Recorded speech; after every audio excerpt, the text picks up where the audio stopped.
In a bustling old city lived a thief known as Niko. He was quick, clever, and nearly invisible, slipping through alleyways and over rooftops like a shadow. No one knew where he came from or where he went at night, only that he left behind empty pockets and baffled guards. But Niko wasn't a thief for the thrill or the gold. He was a thief for something far more precious.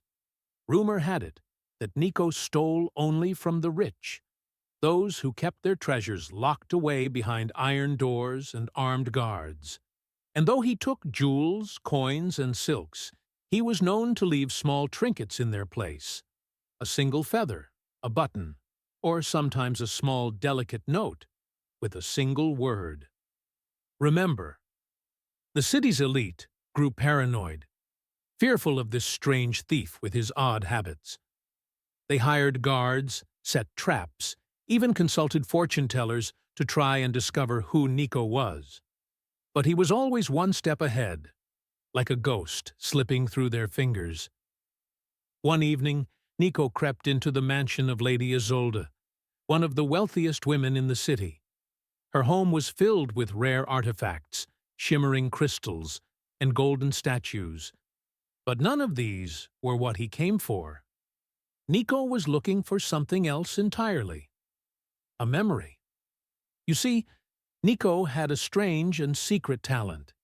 He could hear the stories that objects held. When he touched something with a deep history, he would catch whispers of voices, echoes of the people who had once owned them, the lives they had touched.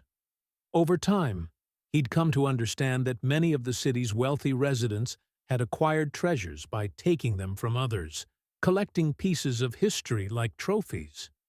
Niko believed it was his mission to return these stories to the people who needed them. In Lady Isolde's mansion, his fingers hovered over a gleaming sapphire pendant, one that radiated a quiet sorrow. When he touched it, he heard the distant, sorrowful hum of a mother's lullaby, saw images of a humble cottage, and a woman with tear-filled eyes. He knew, without a doubt, that this gem belonged to someone far from the riches of Lady Isolde's mansion. The story whispered to him, begging to be returned to the place it belonged. So Niko took the sapphire, tucking it into his pocket, and left behind a single white feather on the velvet cushion where it had rested. By dawn he was already on the road to a small village on the city's outskirts, where he knew he would find a woman waiting for something long lost. The woman, an elderly seamstress named Mara, was astonished when Niko handed her the sapphire. She clutched it to her chest, tears filling her eyes as memories flooded back. It had been her mother's, taken from her family during a terrible time when they'd lost everything. In return, Mara gave Niko a small woven bracelet, her only other keepsake from her mother. Word of Niko's deeds began to spread, whispered quietly among those who had once been wronged, who had lost precious things to the hands of the rich. Soon, people began to seek him out, hoping he might recover their lost stories, their stolen treasures. And Niko never turned them away. Years passed, and Niko's legend grew.